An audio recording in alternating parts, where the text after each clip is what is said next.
Okay, so hello everyone and welcome to this exchange. The title of this exchange webinar is Jisc 3, Reduce Travel Through Video Conferencing and Hybrid Events. It will last approximately 30 to 45 minutes of content with time for questions at the end. Thank you for registering, and thanks also to our speakers for today, who are Paul Bonnet and Richard Sedding from Janet.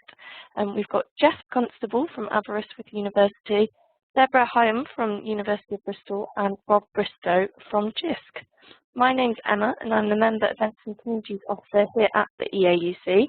As you know, the EAUC delivered a sustainability exchange, which was initially a funded project from HESC and led by Staffordshire University. So what are exchanges? Exchanges are free lunchtime webinars on a range of sustainability topics. Anyone can present them. Just get in touch with us at the Sustainability Exchange at eauc.org.uk or contact myself. Just a little bit of housekeeping to go over now. I'm hoping that everybody can hear okay. I have muted you all to avoid background noise so that you can hear as clearly as possible. If you have any issues hearing at any point during this exchange, could you please use the chat box and send me a direct message saying so. Hopefully most of you have working microphones. Don't worry if you don't, as you'll have the chance to ask questions using the chat box, and I can read them aloud. The webinar is being recorded so you can view it again or share it with colleagues. It will be made available on the Sustainability Exchange with the presentations and any other resources a few hours after this exchange has ended. I will send you a short survey to gain your feedback after the exchange webinar as well. So if you could please take the time to complete this, it helps both us here at the EAUC and our members out. Okay, so that's all from me, and thank you, and I'm going to pass over to Rob. Hi, good afternoon now. It's been 3 minutes past 12. I'm Rob Bristow. I'm a program manager at Jisc. I work in the Jisc Innovation Group, and it's been my pleasure for the last few years to be working on Jisc's greening, ICT and sustainability agenda. And these series of webinars are an opportunity to bring together some of the key outcomes and outputs and learning opportunities, shall we say, from the work of the program. And I'm very pleased we've got 2 people from different Jisc-funded projects speaking later, and also our colleagues from Janet. Janet is the networking and infrastructure arm of Jisc. And I know those chaps, so Paul's, I see, is here. They've been running a video conferencing day, looking more at the sort of technology and some of the protocols. So anyway, to go on, for those of you who don't know what Jisc is, we are the UK's expert on digital technologies for education and research. We're now a registered charity, having been in the past a committee funded by the various funding councils. Means our priorities are changing somewhat, but we're still there to champion the use of digital technologies in education and research. And the main offerings include the Janet network, as they say, not your average broadband. Janet 6 has just rolled out, and you know, any of you sitting in universities are enjoying something far, far better than you could get through the commercial markets. Access to scholarly resources, advice and guidance, and I suppose that's where this particular activity comes in. And also the leadership and bringing people together, which is an important part of what we do. The Green ICT program, we ran for about 4 years. It's coming to an end in a formal sense, but there's still plenty of kind of backwash from it, plenty of good stuff, plenty of very useful guidance materials, ideas, and it's also sort of metamorphosing into work around the wider efficiency agendas. So not just carbon and green issues, but the link with those to cost savings, efficiency across the board. Jisc and conferencing. We funded 2 complementary studies plus the work on greening events at Bristol, which we'll be hearing from shortly. I'm not going to say too much about the detail of this because I don't want to steal Jeff's thunder. But we have had a really good look at the landscape. As you can see from the institutions we've served, that took part in the survey, well over 1,000 users, over 600 non-users. Had a very useful survey run with the university travel coordinators and managers, who are quite a key audience in delivering improvements in environmental impact of university travel. Ran 3 workshops, and there's a screenshot of Professor Jeff Constable, who'll be speaking shortly, speaking at a workshop we held between Aberystwyth, Warwick, and Utrecht in the Netherlands, with some European colleagues, and I think some other venues as well. So actually holding a virtual event using video conferencing, and it was actually very successful. Lots of briefing papers and case studies, and there's some links to where you can get some hold of the goodies, and they'll be published. There's a Jisc guide about to come out, just putting the final touches on that, and that will be circulated later as well. And the Storify.com link at the bottom there, that's an amplified, that's an interesting piece of self-referential work, because that's actually an example of an amplified event of this event that I've just been talking about. So that's worth looking at as well. So the key benefits that these various studies came up on, I think, are the biggest one is the reduced stress and time of travel, obviously. I am very fortunate. I have a 15-minute walk to work, but I know for many people the reality of commuting is something so horrendous most of the time. Better control of time, easier to spend, better work-life balance. Frankly, the ability simply to do your job. I was talking to Tim Marshall, who's the chief executive of Janet, yesterday, and he said, frankly, I could not do my work that I have to do. I could not do what I need to do without conferencing. So that's a really good endorsement from the top. Survey from the travel managers. I think some of these are quite interesting. So this was a couple of years ago now, but very few, not that many had quantified targets to reduce staff business travel. Some universities, rare ones, have specific targets on driving uptake of video conferencing. But I think the main things are to think about the barriers and the drivers to increase uptake. And senior managers setting an example is one very important one. Simple technical guides and training and demo projects. So, some good exemplars, some good showing. Look, this is how people are using these technologies. Are a really good way of doing it. And again, we have managed also to stand up and quantify some of the carbon saving benefits. And again, the results are all in some of the links that you can follow. Air travel, I think, is the big one. The University of Bristol's carbon footprinting of its business travel showed that although the air travel is quite a small proportion in terms of number of trips, it's by far the biggest amount of carbon emissions. But air travel is very important for academics. International conferences are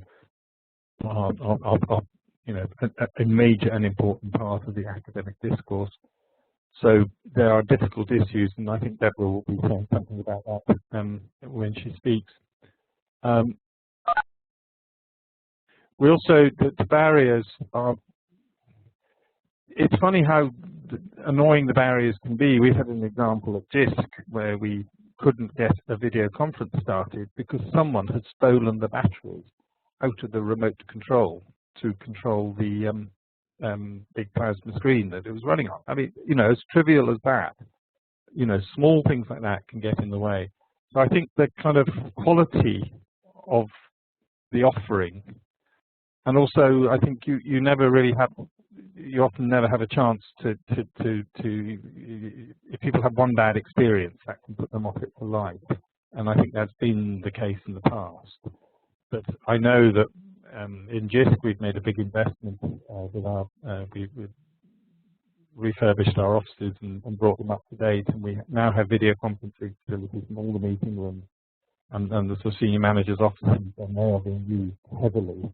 And it's interesting to see how people are just getting used to this as part of their day-to-day work. No charging for use is a very important one. University of Warwick's experience of that. They took away the charging and just saw it as a service that they needed to provide, I think is an important one. So I'm going to stop talking now and then turn over to Jeff Constable, who was the project manager on the How Green Was My Video Conference project. And then we'll hear from Deborah Hyam, who was the project manager on the Greening Events project at Bristol.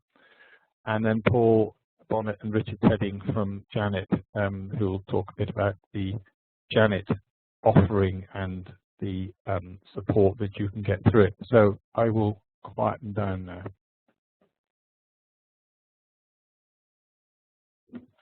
Right, hi. It's Jeff Constable speaking from Aberystwyth University, and I hope you can all hear me. Yes, this was a Green ICT project that was funded by the Jisc. The funding went to the Welsh Video Network, which supports video conferencing in the public sector in Wales, and I'm based at Aberystwyth University. I guess I should apologise to start off with if I'm a little woolly in some places, because it was 2010 to 2011 that the work was done, with the final report in March 2011. So I may be a little bit rusty on some of these things, but I'll do my best. So what the project did was, the motivation for the project was that we were aware that the video conferencing studios that we supported in Wales used up lots of energy. They took a lot of energy and released a lot of carbon, had a large carbon footprint as part of their manufacture and distribution and disposal, as well as their use. And we weren't aware that anybody had actually tried to do some deep research into what that amounted to, and whether the travel that it was possible to save by using video conference actually did balance out all that carbon emission that was caused by the lifetime of the studios in particular, but video conferencing equipment in general. So we measured the power consumption of video conferencing studios and individual items of video conferencing equipment, and these green conclusions are very general indeed, but in general they consume similar amounts to computers, but the larger studios where there's, for example, in the WBN studios, there's 2 screens, 2 cameras, a data PC, document camera, a projector, interactive whiteboard. All these things can add up. The other thing that we found was that not very many video conferencing appliances actually have a low power standby state. When they're on, and even where they claim to have a sort of standby, the main saving is the fact that the screen switches off, not that the actual appliance is consuming any less electricity. This partly is accounted for by the fact that video conferencing is outside legislation in a lot of territories that actually govern power consumption. So if I just progress to the next slide, we actually looked at some actual video conferences, and I'm going to give you an example of one particular later on, and had a look at what the costs of those conferences look like. We work with lots of individuals and organisations throughout the Welsh educational sector to have a look at what their issues were with video conferencing, and I'm thinking that our work did inform some of the things that Rob has just said. We worked with the project that Rob also mentioned, another greening ICT project. One event that we held was the V Factor, which was a blended event where we had groups of people in larger video conferencing studios at 5 locations in Wales. Parts of the day they were presenting to the entire conference. Parts of the day they formed workshops that then re-engaged to report back on their findings, and that was an interesting use. And there is a case study at the Sussex site on that particular event.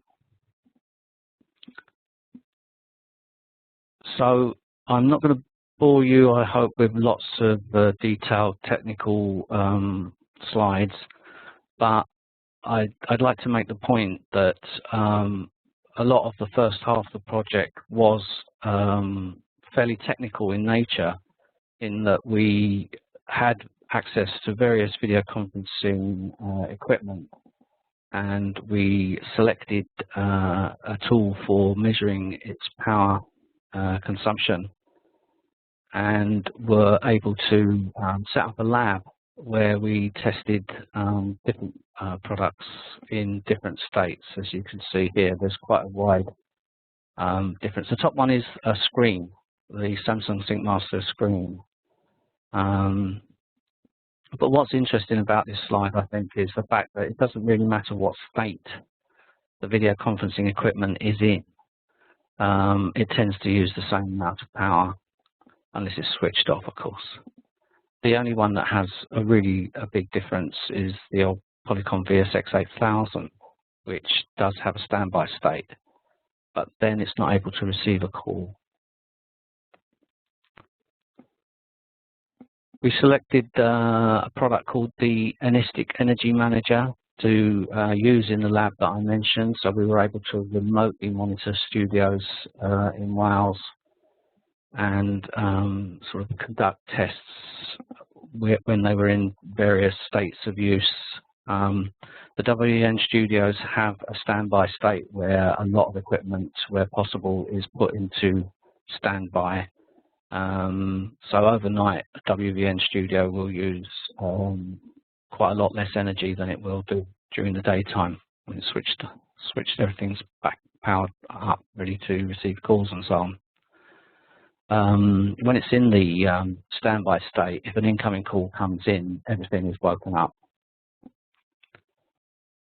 So there was a great deal of this kind of work done during the first half of the project, and if you are interested in the facts and figures behind that, that's all still available on the URL I'll give you at the end of the talk.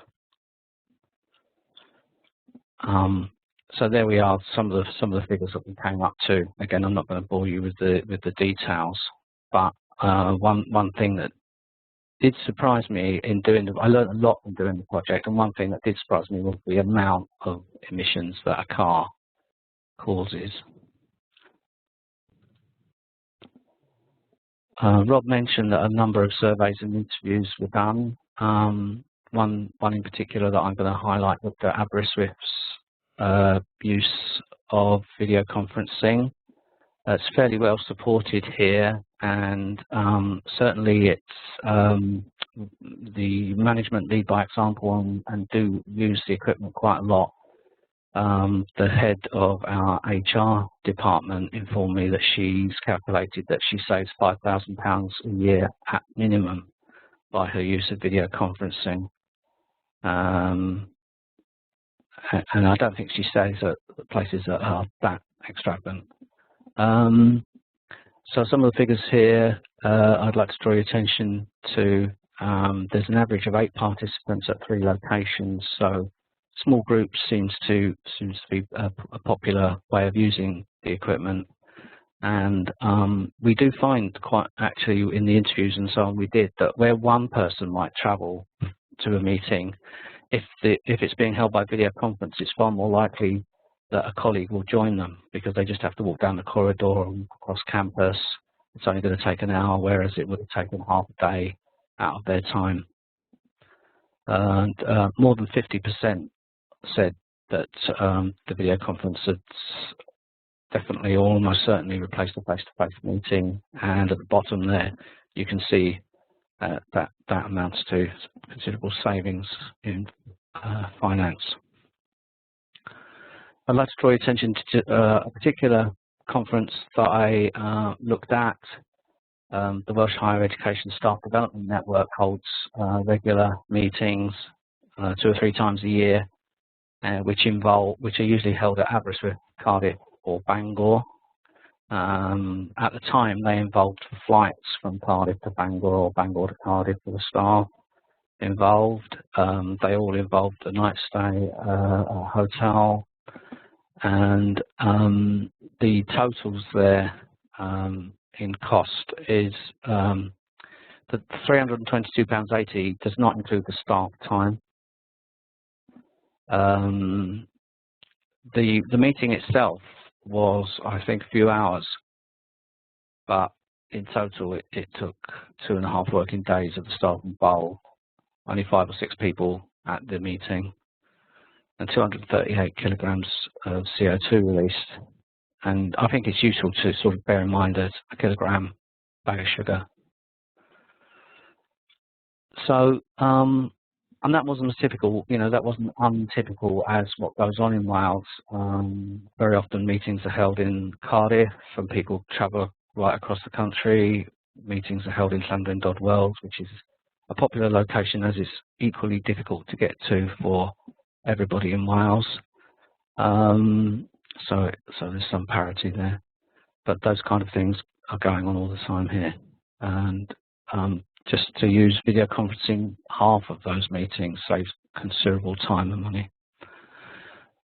So there's some of the outputs from the project. And as I say, the technical stuff is there, as well as case studies and briefing notes.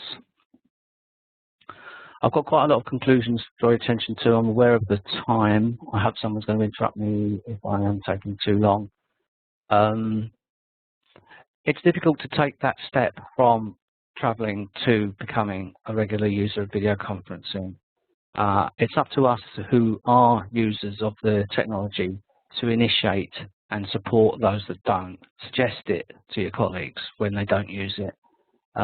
Because once you try, you do start to appreciate the benefits, but you just need your handheld or a little bit of support to cross that barrier.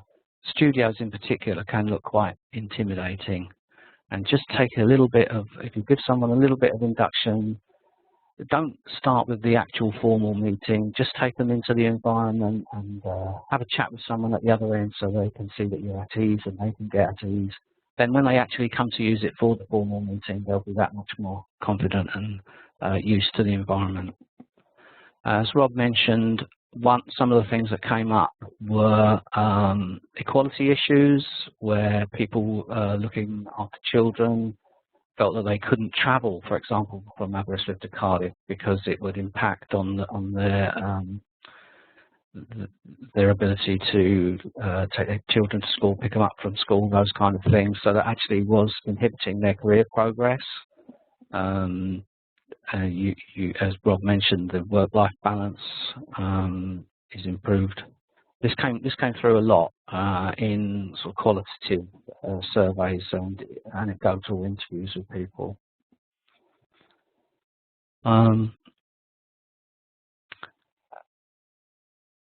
The total figure you can see there, I'm going to jump straight to point 4, is a horrendous amount of CO2 for video conference studios over a 10-year life cycle.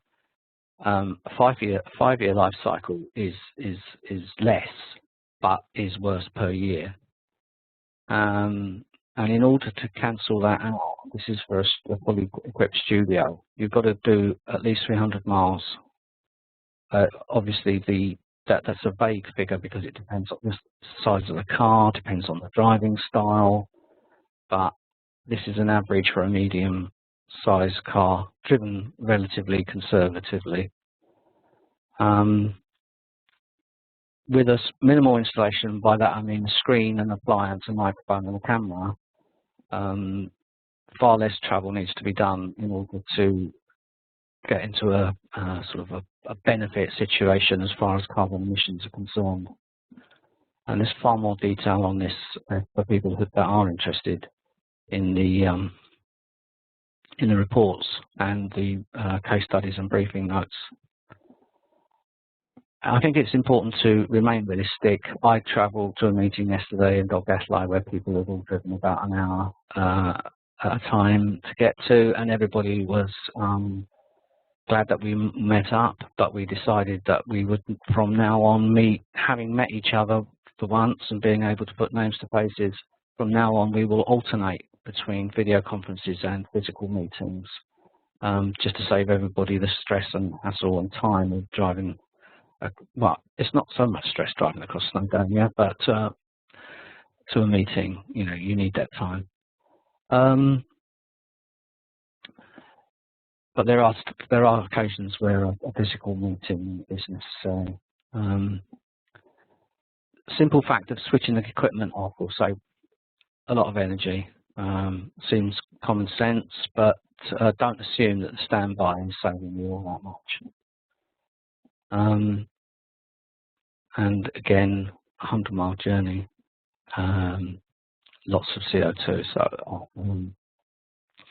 So my final conclusion really is that the experience of the WVN in general over the last 10 years that the project's been running, and of the How Green Was My video conference project that Jisc funded, was that there needs to be a strategy and a framework of support for video conferencing. And where that is in place, and I think we're very fortunate in the UK that in the education sector we do have Janet and the Janet Video Conferencing Service. In Wales we have the Welsh Video Network, and I think the Jisc RSCs also play a role here. But where there is either a national, a regional, or indeed just an organisational strategy and framework of support, then uptake, use, confidence increases. So that's the end of my talk. I hope I haven't overrun my time too much. And there are some URLs to see the outputs of the project. And if anybody wants to get in touch with me, they're welcome to. My email address and my Twitter account. Okay, thanks. Okay, Yeah. I think it's... Sorry, go ahead. Sorry, Rob, do you want me to carry on? Yeah. Okay, sorry, thanks. Okay, so what I'm going to do now is just give you an overview of some work carried out at the University of Bristol under Jisc Greening ICT programme. I'm joined by my colleague Paul Chabaget, who was involved in the projects as well. He's attending as a participant, but he should be able to answer questions if you've got any, especially around carbon footprinting.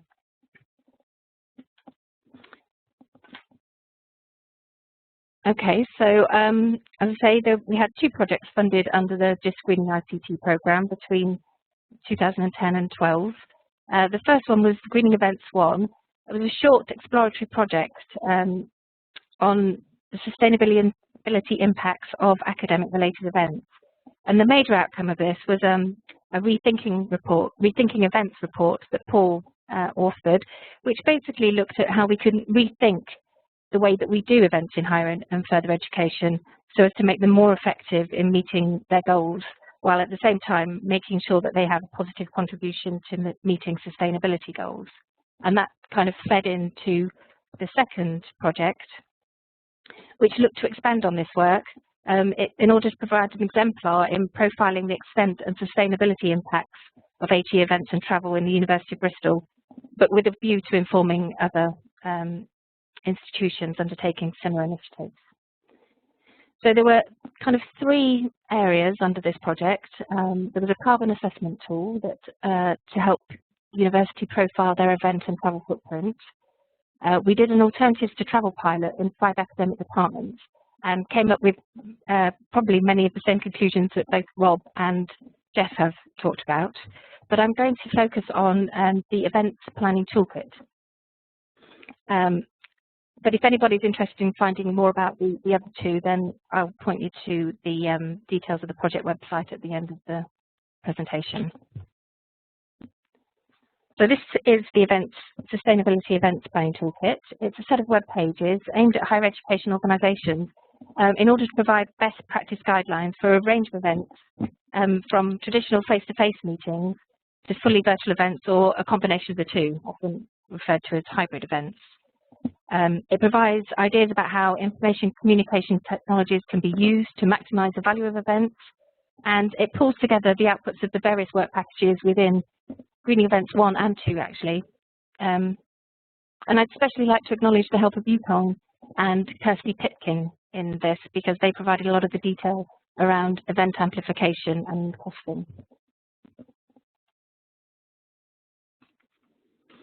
So in terms of what the toolkit provides, I'll go through in a bit more detail in the preceding slides, but just as an outline, there are some questions to ask before you actually start to plan your event. As I mentioned, best practice guidelines for different types of events that you might be planning, supporting tools, information technology tools that you can use to support these events, and how you can make the most of your event using amplification tools and techniques. So using networking technologies such as Twitter, for example, to extend the reach of the event.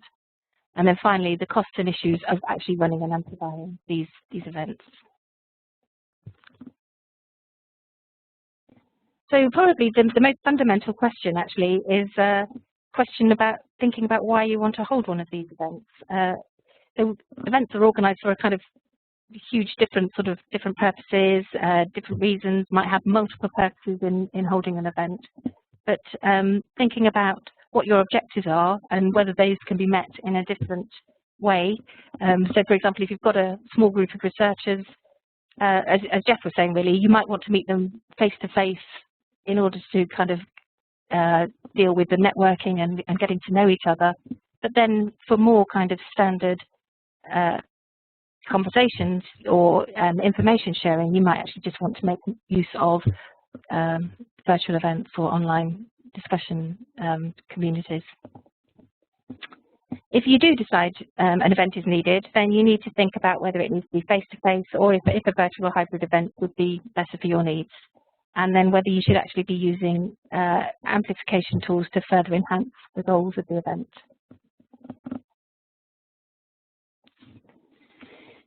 So I mentioned that the toolkit covers physical events, virtual and hybrid events, but if we focus on the virtual events section in particular, then the toolkit offers guidance in all of these areas. I'm not going to talk through each of them, but just to talk about the key points. So if you're actually going to hold a virtual event, then it's got to be designed in a way to involve remote audiences and offer as much interaction as possible between the dispersed participants.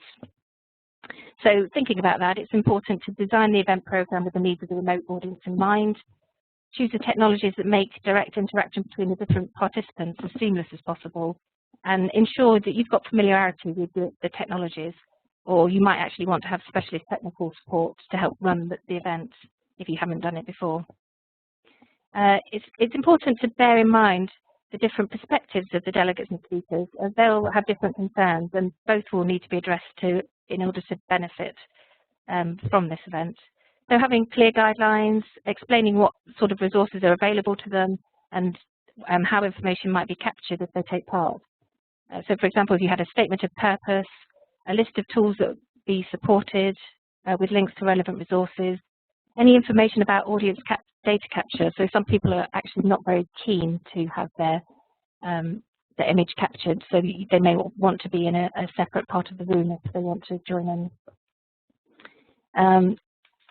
You might want to provide advice on how to improve the experience of participation, and probably have an acceptable use policy. So have information about how you might ask questions during a live event, for example. Virtual events can definitely reduce the amount of travel associated with an event and therefore lower the overall carbon footprint. But what our project kind of looked at was the difficulties of measuring real-term carbon reduction associated with virtual events. The reduction in travel can reduce financial savings, but those financial savings actually may then not be quite what they seem. So there may be these rebound effects. So, for example, a virtual event may simply displace travel elsewhere, or incidental outcomes of meetings may actually stimulate further activity and travel. So it's a kind of a balance, and there is a section on carbon footprinting your event in the toolkit, which is worth looking at, because it tries to sort of make that balance between savings. And finally, we looked at a case study, and in this case we used the Jisc Innovating e-learning online conference that I think it's been going on for several years now, but as a good case study of how to run a virtual event. Event amplification, I've mentioned, it extends the discussion surrounding the events via online networks. So crudely put, it gives you more bang for your buck, I guess. And if you're going to amplify your event, you'll need to identify the channels used by your audience and decide how you're going to capture and amplify those discussions. So some examples are Twitter, so providing a hashtag for your event, making presentations available online either during or after the event, and using social media tools such as Lanyard so that people coming or attending an event know in advance who will also be attending. And there are different models for event amplification. So you can leave it to the audience, basically where delegates choose to amplify the event using their own networks. So they may just come up with a hashtag that they all use, or take photos, live blog, that sort of thing. Or the organizer may actually choose to help the audience engage by promoting an official hashtag. It might have an official online discussion space or other mechanisms. And finally, some events actually choose to designate a member of staff or employ a professional event amplifier. I think Rob referred to one of those earlier. And they actually help promote the key messages from the event and manage any questions or comments received through online channels. There's no real firm evidence that participants prefer to follow an amplified traditional event from afar rather than attend in person. So it's probably hard to say that amplification will reduce the carbon impact of an event. However, it is possible to argue that it helps to increase the reach of an event without proportionally increasing the carbon impact. So it's definitely something worth thinking about. The final section considers costs associated with running 3 types of events. So we have 3 scenarios: a regional event with 35 participants, a national event with 200, and an international event with 350 participants. And these were kind of just made up scenarios, but tried to look at costs associated with each of those and suggested an appropriate range of amplification activities for each event in each format. So that whether they were traditional, combined, or fully virtual. We have a kind of spreadsheet that allows you to model your own event using local quotes and participant numbers. So the prices we used were using examples from the University of Bristol based on prices as of November 2012, but the spreadsheet allows you to add your own. Okay, so that was a fairly brief look at the Sustainability Events Toolkit. If you want to find out more about both projects, then the URL at the top will take you to the project website. The Sustainable Event Planning Toolkit is linked off the Sustainability Department of the University of Bristol. It is made available through a Creative Commons license, so we'd be really happy for universities or other institutions to adapt and reuse. And that's it really. If you've got any questions, there might be time at the end, or you can email the Greening Events team at bristol.ac.uk. Thank you.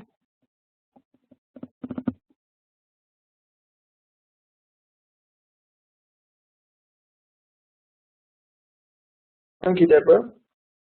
Thank you, Rob, for inviting us here. It's Paul Bonnet, Video Conferencing Service Coordinator, and I'm Richard Sedding, the Services Manager.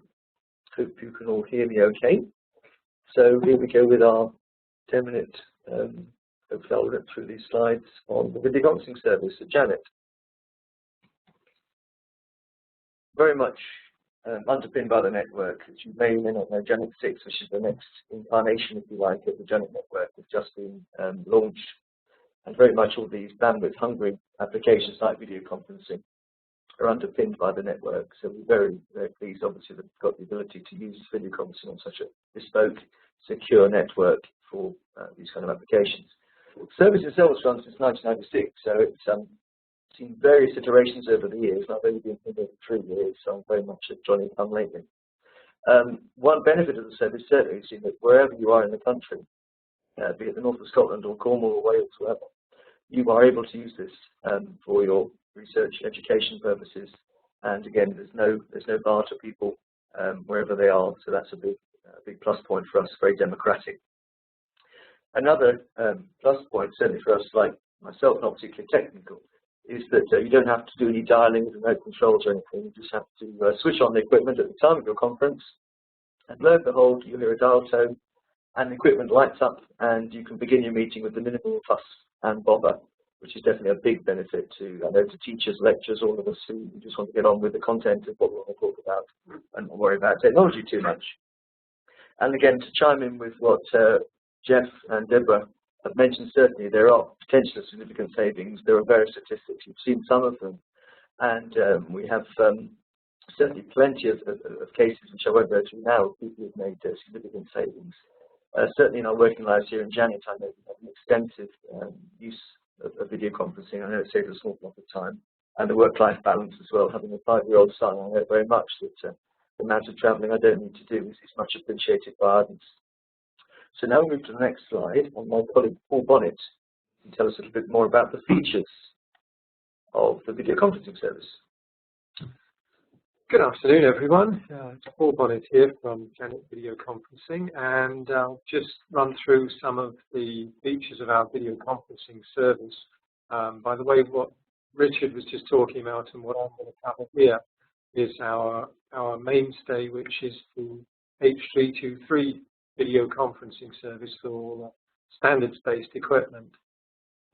Basically, one of the most important thing that we provide is in-conference support, and that means live operators who are actually available to take phone calls from 8 in the morning until 9 o'clock at night.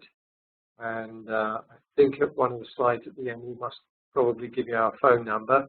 And these guys do video conferencing all the time, so they're very, very familiar with all the problems, issues, and all the resources here available to be able to assist with any problems. We have a booking service, which, whilst it's called a booking service, it actually allows you to schedule or launch instantly a video conference at any time using our infrastructure. Now, why might you say, should I run things through Janet Video Conferencing as opposed to just walking into a room and dialing somebody directly, or dialing a group of people if you've got a sophisticated piece of kit that will allow you to dial several places at once?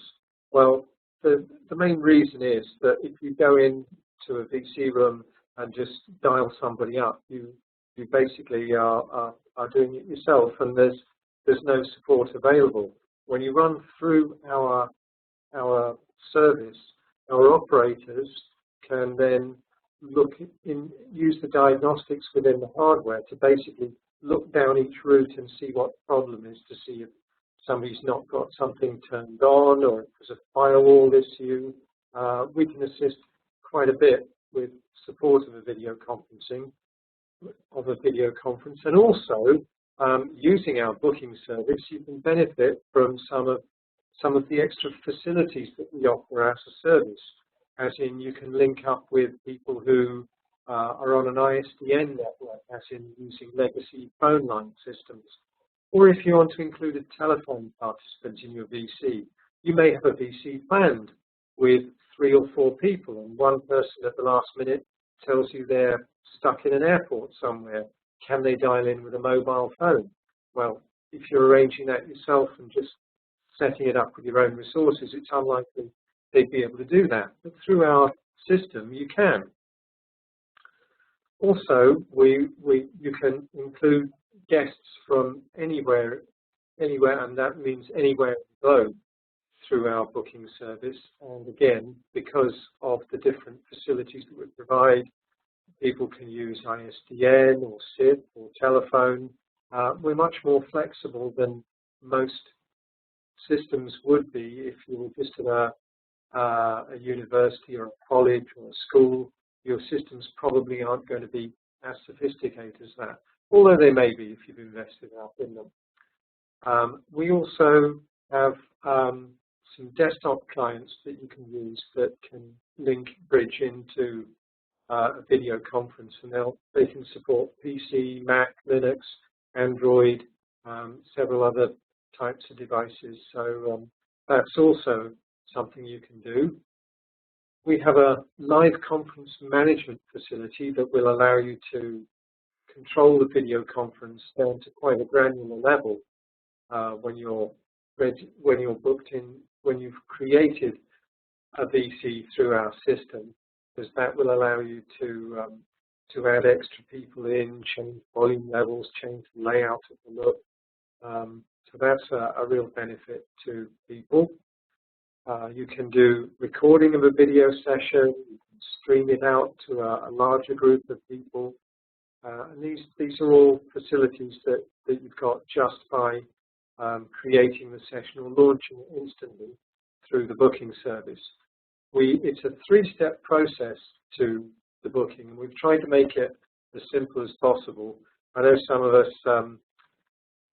more regular users, can actually create a booking in less than about 15 seconds, but we don't expect most people to do that. But really, it shouldn't take more than a couple of minutes for people to step through.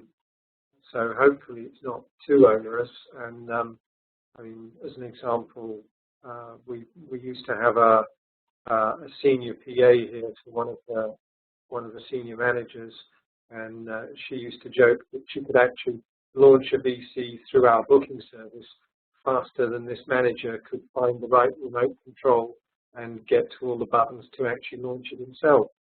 So hopefully that's a good example of using the service. We also have an advisory service called VTAS, the Video Technology Advisory Service, and that's got impartial tests of equipment, hardware, software, VC clients, all kinds of different things, and we can be emailed at vtas.ja.net to tell you if you have any questions about video conferencing. That's basically it for our H323 service. I would like to just add that as well as that, we have we support a collaboration service on Janet as well. That's known as the Janet Connected BusyMeet service, and it allows people to collaborate using desktop PCs or laptops in more of a collaborative form, and that's actually taking quite a sizable amount of our video conferencing these days. It bridges into the main service itself. I'll hand you back at this point to Richard. Great. Just a bit more about the uses of the service and some numbers, really. I mean, we won't give lots of numbers, but you can imagine we do various reporting. And on a given day, there's over 120 video conferences going on. And if I were to do a Jeff Constable on them, I'd probably calculate an amazing amount of CO2 that was being saved in an amazing diversity of ways. Just a few little use cases here. Interviews to remote campuses. We've got more and more universities now. I've got campuses in the Far East, I think Nottingham and Malaysia is one that comes to mind. So if you imagine a few airfares that can be saved, that's a great use, just one use. For distance learning, we have content providers in the video conferencing service, some of whom do subjects like Mandarin, politics, all different age groups and subjects. Again, for minority subjects, problems getting particular teachers in certain geographies, again, that can all be solved from distance learning and video conferencing. The standard lectures and, of course, management meetings, again, yes, people like to get in the car sometimes. Yes, it's great to meet people face to face, but sometimes it's also useful to be able to do more regular meetings in a more efficient way. And obviously, video conferencing gives you the chance to do that. Paul alluded to the booking service, and I'll just give you a quick look at the front page of that. Again, it took a lot of trimming over the years, I think it's fair to say. Again, I've only seen it recently. One of the big developments we were asked about on the feedback to VTAS that I get to look at was, I'd like a big button, please, to show me where to book or to launch. So as you'll see, we put those in there to make it hopefully extremely clear for people who are on the move in a rush, like most of us are, to book or launch. Good thing about the launch facility too is that you can either launch right away or in 10 minutes. So if for any reason you need to grab a coffee or you're not quite where you need to be for your video conference, that gives you an amazing 10-minute window just to breathe and to find out where you should be. A couple of particular heavy users I thought I'd give a mention to as well. We've got plenty more, but this is just two examples. The Scottish Universities Physics Alliance, I think it's 7 or 8 Scottish universities. They are doing hundreds of video conferences every week, and that's using the traditional video conferencing H.323 to give it its name. And then we have the National Environment Research Council. Again, Paul mentioned VisiMeet, our collaboration tool that you can book from the booking service. And they do an awful lot with it. And it impressed me when we had another event last week. And Jackie Goodyear told us that it was actually by word of mouth that it's become widely used. It didn't take an elaborate campaign to get people to use it. So I thought that was extremely impressive of how quickly they've come to use this. Then a bit of stargazing or things we'd like to be able to do for people in the future. We're always getting asked questions, can I do this, can I do that? Will it work on such and such a device? We have already VisiMeet that can work on the iOS, Android. Interoperability is something that's being worked on too for the future. We know Link is very popular. WebRTC, again, might bring in Paul to mention a bit about that if he wants to. He's more involved closely with the technology in our minutes. Yeah, for the uninitiated, WebRTC is a concept that Google has initiated, and that's what users will not need to have a specific video conferencing client. You can just open, at the moment it's Google Chrome or it's Firefox support it in their latest versions, and there are a few trials out there that exist, but this is one of the things that we're hoping to embrace, and it will mean that people don't need to download a bespoke client. They can just use their browser, they get a link, they click on the link, and they join the session. Okay, thank you, Paul. And as you see, there's definitely a potential for growth there. We've got just under 10,000 out of potentially millions. So hopefully they don't all try and do it at once, but we certainly think we could see an increase with technology being our friend, if you like, to be more accessible. Thank you very much for watching, and here's our details. And I can always send the links that Paul mentioned to Emma. I'm sure she can send them out later on to you all. But thank you very much again for asking us, Rob.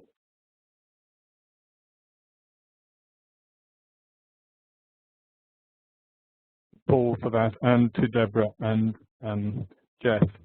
I'd just say that I guess if everyone does start to use this service, we'll just have to go to Janet 7 a bit quicker than maybe we thought we would. But there you go.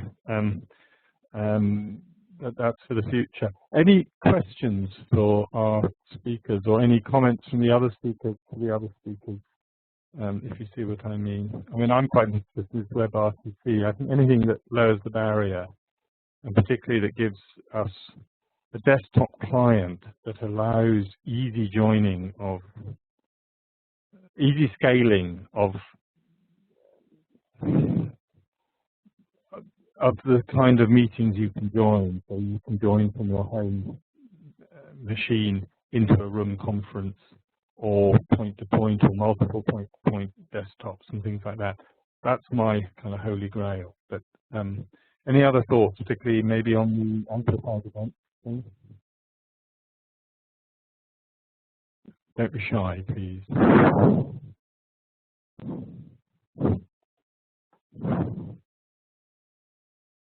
Hello, thanks Rob. It's Emma from the EAUC. We've had Mohammed actually ask a question for Jeff. I don't know whether Jeff you can see that in your chat box. Oh yeah. Yeah. Right, yeah. Things are pros and cons. What do you see the cons of video conferencing for university? 65%. The other 35%. This, hang on, my maths. I think it's 35% that leaves. That did not think that it completely met their requirements. I can't remember the exact wording, but it was along the. But of that 35%, 28% partially felt that the video conference or the virtual meeting met their requirements. So it's kind of difficult to interpret precisely what they mean by partially met their requirements. I would think that we've probably got comments recorded somewhere, and I could quite possibly dig those out for Mohammed or anybody else that was interested. As far as the cons are concerned, I don't know. I'm a great advocate of video conferencing, and perhaps I see it. Perhaps my experience has been too positive. I'm trying to think of cons that people have said to me. I mean, sometimes it's said that you don't get the same experience as you do. You don't get this to know people, and that's why sometimes you do need a physical. At the beginning of any kind of relationship, be it a business relationship or you're researching with someone, it's always good to, I think, meet them in the flesh. You get a better feel for their sense of humour and irony or whatever it might be. Just like communicating by text is limited, and sometimes it's easy to misinterpret. I think one thing is that it can be tiring. That's why I think it's important to schedule breaks. If you've got a long day's meeting, for example, it requires a lot of focus and attention, perhaps, that is more draining. I think the most common one that is mentioned to me is that you don't have the water cooler moments or the coffee queue moment or the spontaneous serendipity moment that you get when you attend a conference and you start talking to people kind of informally in informal situations. One group that I'm aware of does timetable a 15-minute beforehand and a 15-minute afterwards so people can just catch up on how are the kids and how about that other project that you're doing and all that kind of stuff. So those are some suggestions. I hope that helps answer the question to a certain extent, Mohammed.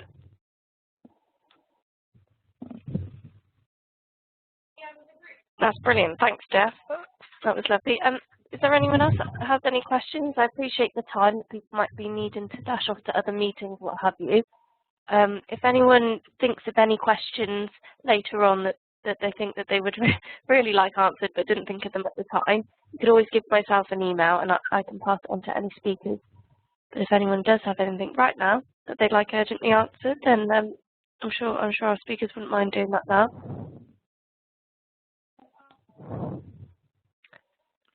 Oh, here we go. We've got, excuse me, frog in my throat. We have a message from Caroline Pepper, and she says, at Loughborough Uni, I have undertaken an institutional review of BC with the view to centralise and introduce a central policy. Although I have identified the benefits and also identified 1.5 million spent on travel last financial year, I'm struggling with senior level buy-in. Any ideas to help drive this forward? That's open to all of our speakers. So speakers, if you would like to answer that, please feel free to unmute yourself. And hopefully we can give Caroline a good answer there.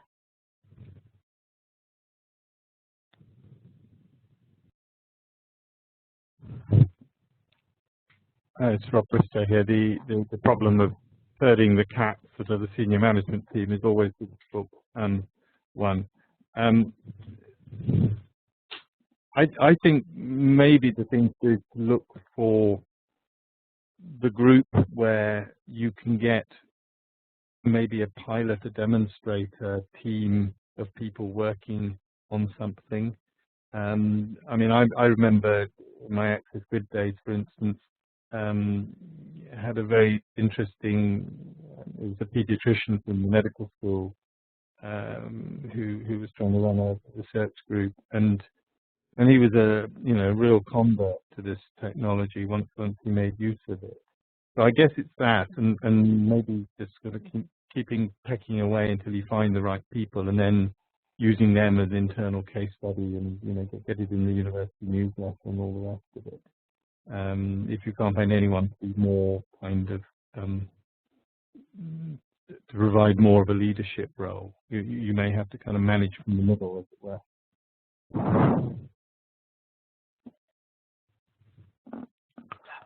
Brilliant, thanks, Rob. I think, Jeff, do you have something to add to this? Oh, sorry.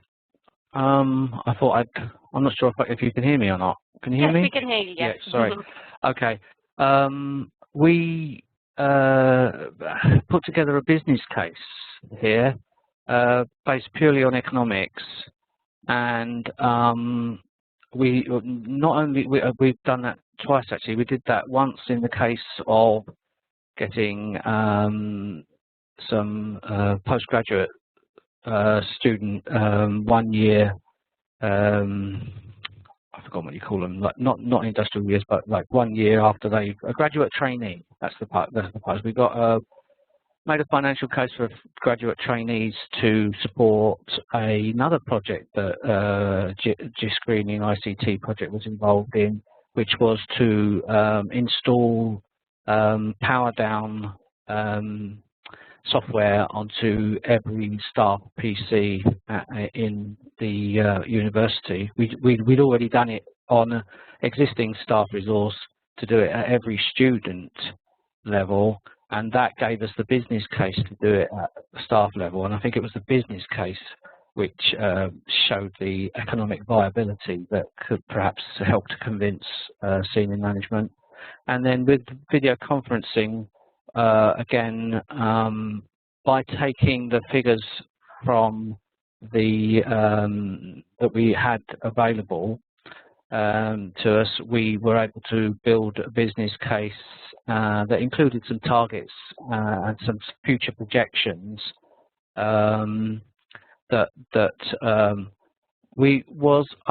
it was seriously considered by our management group. It's yet to be acted on, but I think they're still yet to make a decision on it. But we feel that there is a business case to employ a support role and a kind of champion promotions person. My other tip would be find someone in the senior management who is, if you like, a convert, and use them as far as possible as a way in to that difficult group. Hope that helps.